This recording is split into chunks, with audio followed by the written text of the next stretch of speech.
This is Democracy Now!, democracynow.org, The War and Peace Report. I'm Amy Goodman. And I'm Juan Gonzalez. Welcome to all of our listeners and viewers around the country and around the world. We begin today with news that North Korean leader Kim Jong-un has pledged to abandon his nuclear weapons if the United States agrees to formally end the Korean War and promises not to invade his country. This comes after an historic meeting Friday between Kim and South Korean leader Moon Jae-in in the truce village of Panmunjom. During the meeting, which was broadcast live on the Korean Peninsula and around the world, the two leaders held hands and pledged to work for peace and replace the 1953 armistice with a formal truce.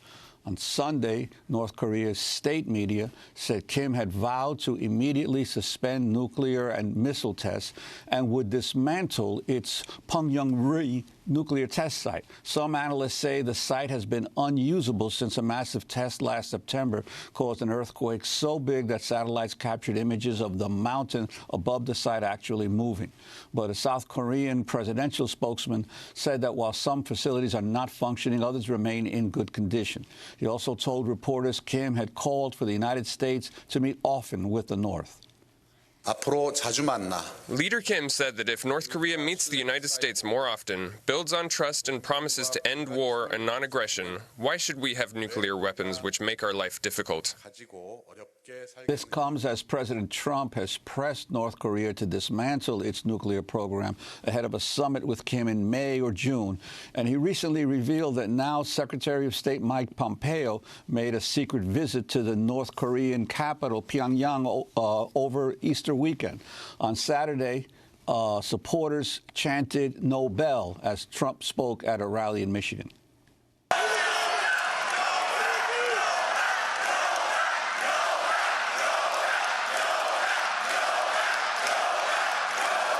That's very nice. Thank you. That's very nice. No bell. I just want to get the job done.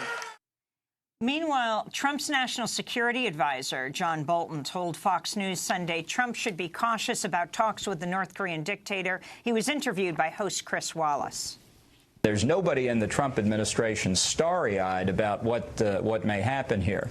But by demonstrating they've made a strategic decision to give up nuclear weapons, it would be possible to move quickly, as, again, the Libya case demonstrates. The North Koreans are going to give up everything they've got, but in return, the U.S. would agree that we are not going to allow any nuclear-armed airplanes or nuclear-armed ships on the Korean Peninsula. Is that acceptable? Well, we certainly haven't made that commitment. And again, I'm looking at the Panmunjom Declaration, as they call it, in the context of a series of earlier North-South Korean agreements. So you don't view this as involving any kind of commitment from the U.S.? I don't think it binds the United States, no. For more, we go to Washington, D.C. to speak with Tim Shorrock, correspondent for The Nation and the Korea Center for Investigative Journalism in Seoul. He grew up in Japan and South Korea. His latest piece headlined, "South and North Korea prepared to discuss an end to the Korean War, but Washington's pundit class seems united against a peace process," and he's in the midst of another piece that will come out this week. Tim, welcome back to Democracy Now! Start off by talking about the significance of the North Korean leader. For the first time, a North Korean leader stepped foot in South Korea. What took place last week? Thank you for having me, Amy. It was an amazing sight to see Kim Jong-un step over that border and shake hands with Moon Jae-in. This is, of course, he's the highest level. He's the only leader from North Korea to ever step into South Korea.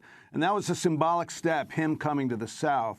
And their declaration, the Panmunjom Declaration that was just mentioned, is quite an amazing document. And I really urge our listeners to download it and read it very carefully, because, they come out very clearly for a, complete peace process.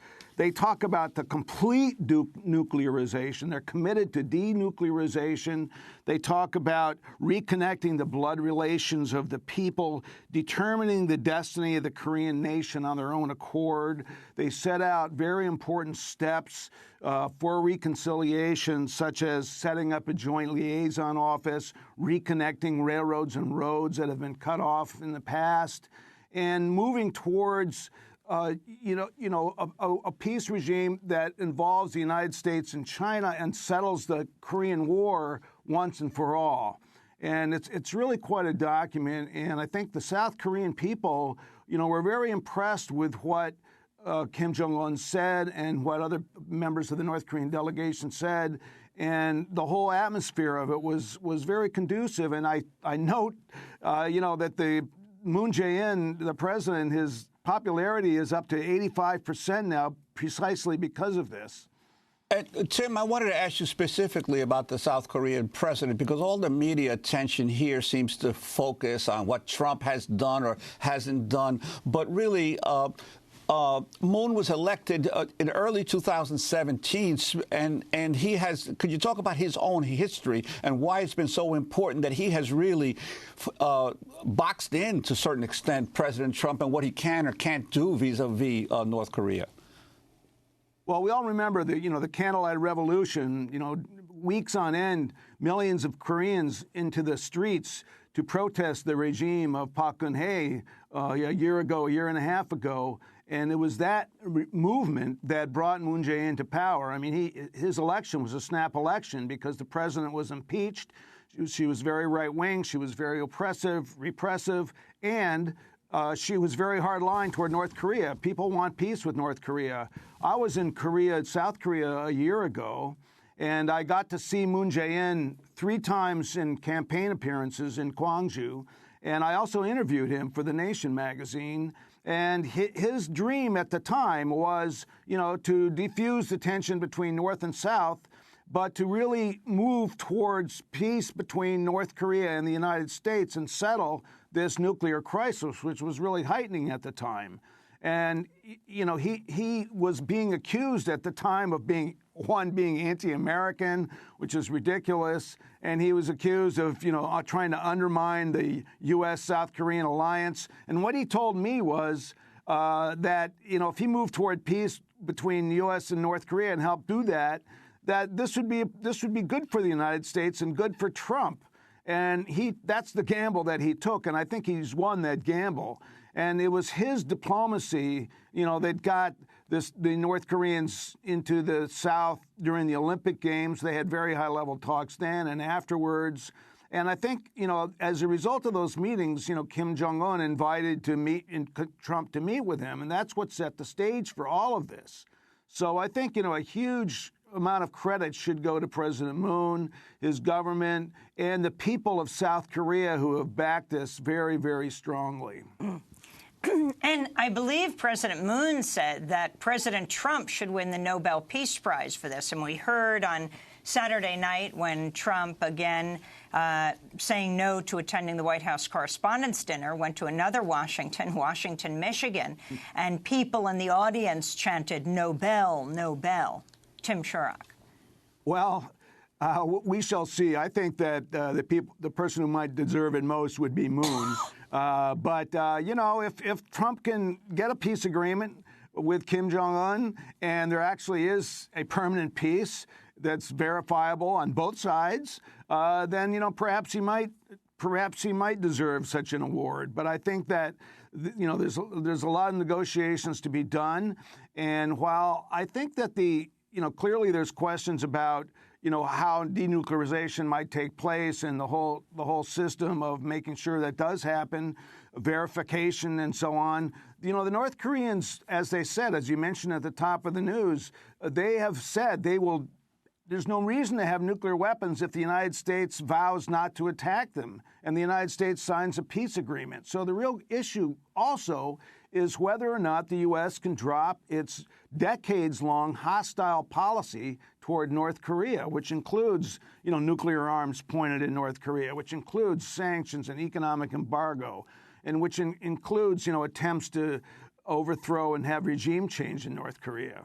That's a real issue, I think. And Tim, what about the role of Kim Jong-un? Here's a man who was ridiculed in the American press, mocked.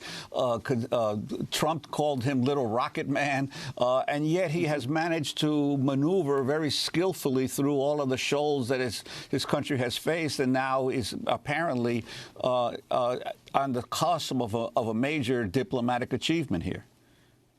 Well, back in the beginning of 2017, he gave a New Year's speech where he said, this year we're going to complete, our nuclear force. And, they went forward and began, testing all these missiles. And they had one nuclear test last year. And at the end of the year, he said, we have completed our nuclear force and we will stop testing. And that's when he made the offer, on January 1st, to meet with Moon Jae-in and to send a delegation to the South. So, he has played this very craftily, and he decided that he wanted to speak to the United States, negotiate with the United States from a position of strength. And, he does have the weapons. The interesting thing about his program last year was that they stopped short of actually, getting a weapon onto a missile that can enter the atmosphere and hit a target. So they do not have a nuclear-armed ICBM that can hit the United States at this time. They may be 2 or 3 years away from that. So he stopped testing, and that word got to, the White House through South Korea and through Americans who meet from time to time with North Korean officials. And it was clear that he wanted to talk. And I think that his party has made some kind of fundamental decision to kind of shift their focus now to building their economy and opening up to the world. And I think that's what we're seeing. I mean, this is a very young guy. He's 34 years old.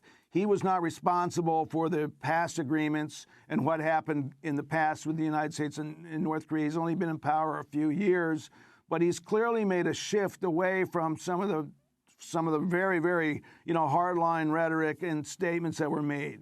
So I think it's a very interesting time, and clearly, some of his language has changed, the way he talks about the U.S. and South Korea. When he was in South Korea, he spoke to the South Korean people on television, and, people were impressed. And he actually, joked about certain things like, how bad the roads are in North Korea. And he actually acknowledged the fact that there are defectors. There are people leaving North Korea.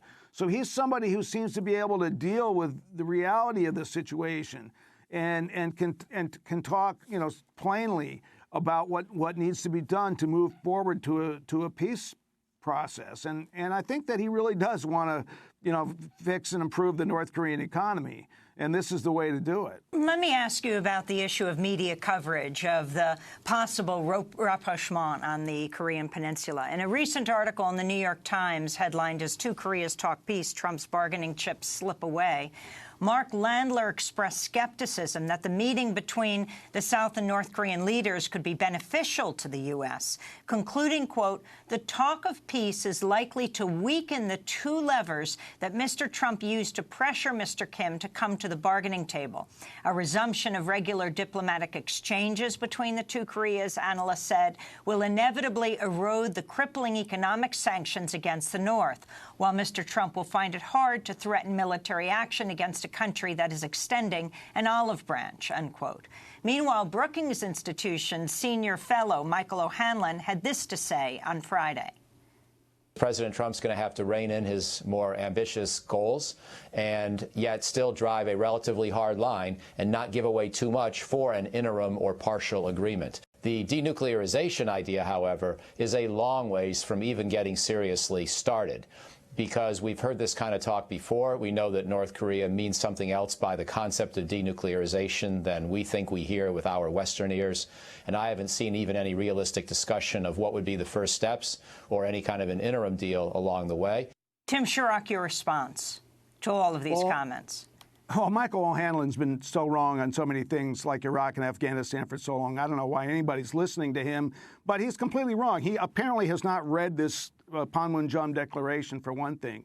But let me get back to that Times piece. I mean, I quoted from that. I quote from that on my next article. And my last one on The Nation, I also talked about his reporting. I mean, that statement, that somehow it comes out that, a peace agreement is bad for the U.S. national security because it'll prevent Trump from taking military action. What kind of talk is that for a reporter? He depends on all the establishment, pundits and experts in town, rounds them all up to make this analysis. It's just amazing to me to see the Washington consensus I mean, people here in Washington and the press and in the pundit class, they make fun of North Korea for being this totalitarian state where everyone thinks the same and is, has to do what the leader says. Well, the lockstep groupthink here in Washington is very similar. It's just they all say the same thing. You can read the same analysis that you just heard from Brookings, that you just saw in the New York Times. You can see that, in Post and in all these hot takes that appear in the Post, the Atlantic, the New Yorker. Everybody thinks the same way in this pundit class here in Washington. Nobody takes South Korea seriously. Nobody takes North Korea seriously. That South Korea and North Korea mapped out a procedure, a plan to denuclearize and to decompress and to move toward a peace regime and decrease the tensions. And South Korea took steps today, for example. They said they were going to end all hostile acts. One of those hostile acts is these huge speakers they have set up in the DMZ to broadcast propaganda and broadcast K-pop into North Korea. They're taking them down today. They're taking these steps one by one to move toward this peace that's been denied to Korea for so long. And I think American pundits should be, applaud South Korea for taking these steps and applaud North Korea. You see these stories like, 8 months ago, North Korea must denuclearize, must say they're going to denuclearize. You see this all over, and then all of a sudden they say they're going to denuclearize, and then the headline is U.S. wary of North Korea saying they're going to denuclearize. I mean, give it a break. Open your eyes. Try to understand what's actually happening in North Korea and South Korea. And the fact is, the United States cannot control Korea anymore. The United States has been in Korea militarily since 1945, and it's time to end this colonial-like relationship the U.S. has with South Korea. Well, Tim Shorrock, I want to thank you for being with us, correspondent for The Nation and the Korea Center for Investigative Journalism in Seoul. When we come back, we look at the life and the legacy of Dr. James Cone, who died this weekend, the father of Black liberation theology in the United States.